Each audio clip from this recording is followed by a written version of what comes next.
Fala pessoal, hoje aqui mais um vídeo do canal, quem fala com vocês é o Cadu e hoje eu vou fazer um vídeo aqui para vocês do quadro Minha Opinião.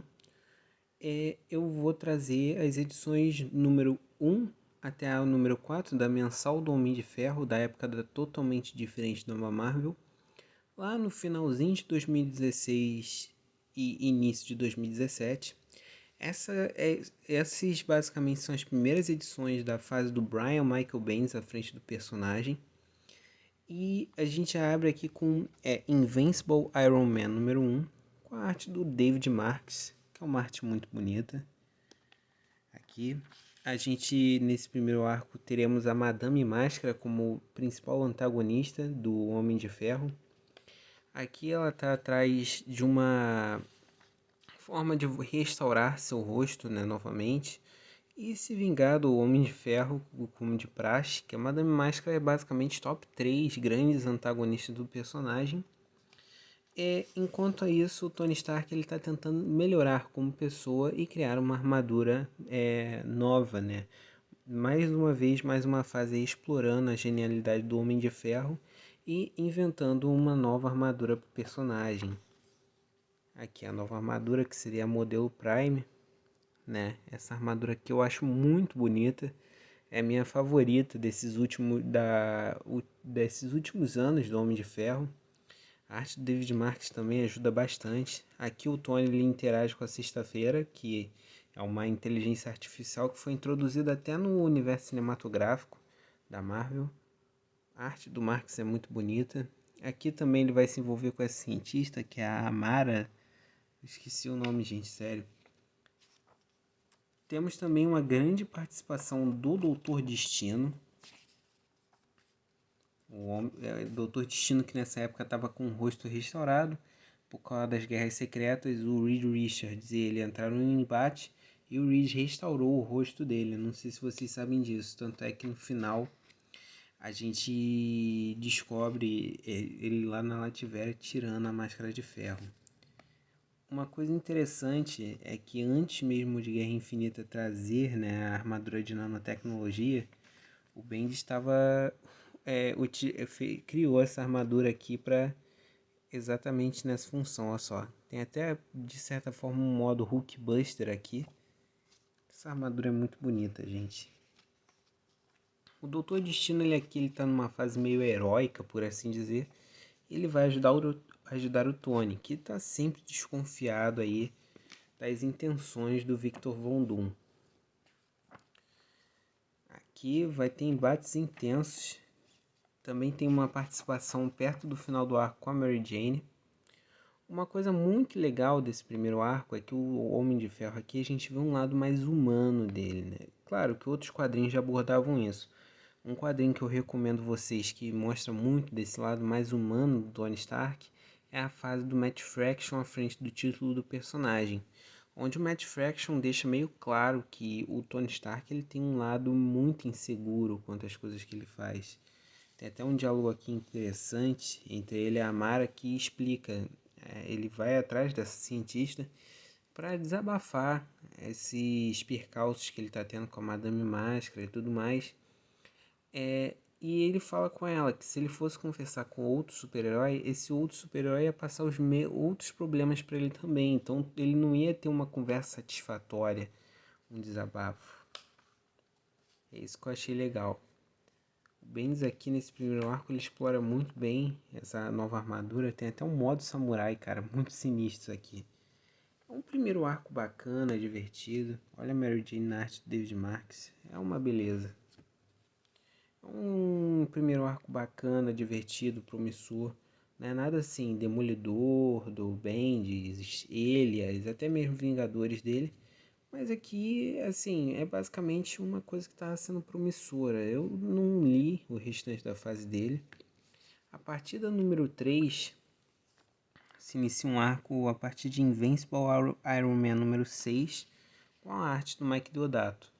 A arte do Mike Deodato aqui, eu acho que ela foi meio prejudicada pelo colorista, pelo Frank Martin. Eu acho que o Frank Martin deixou as cores muito escuras.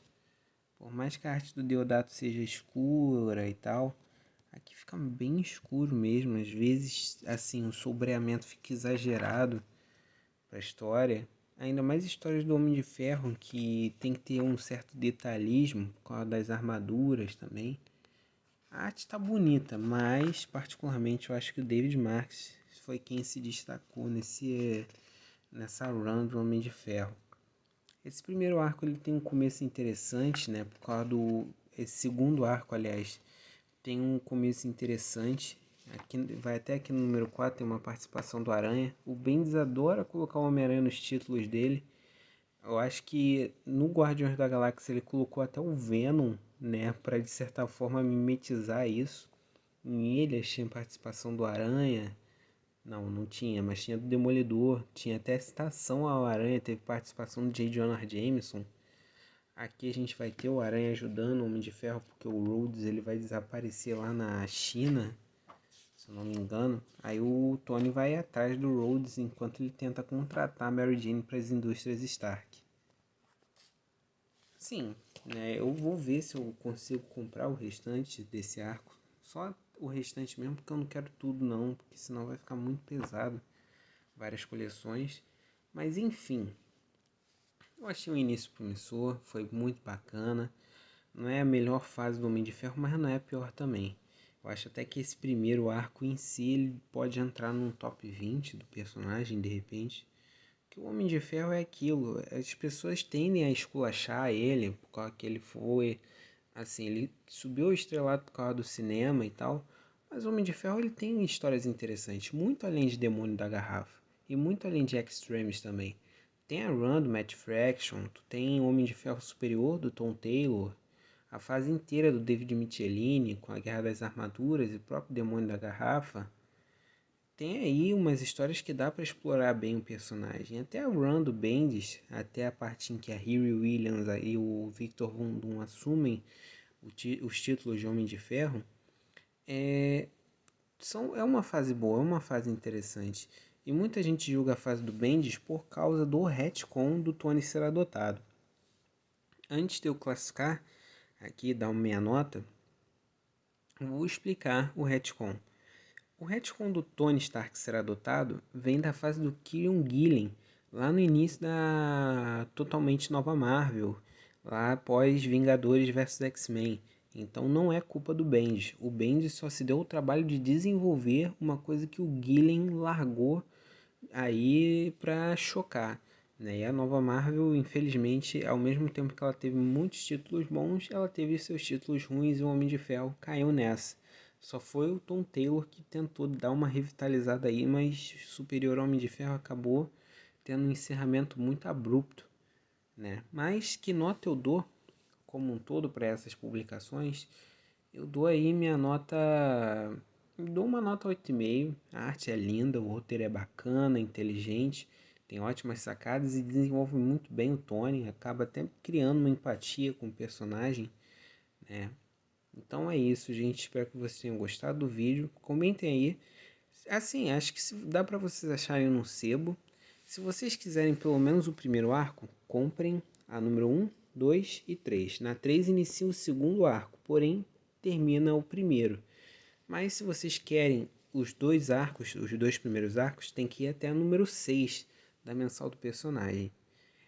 E se vocês só querem até onde o Bendis, assim, se vocês querem comprar até onde o Bendis escreve como o Tony Stark como personagem principal, tem que ir até a número 9, se eu não me engano, que é perto do final de Guerra Civil 2.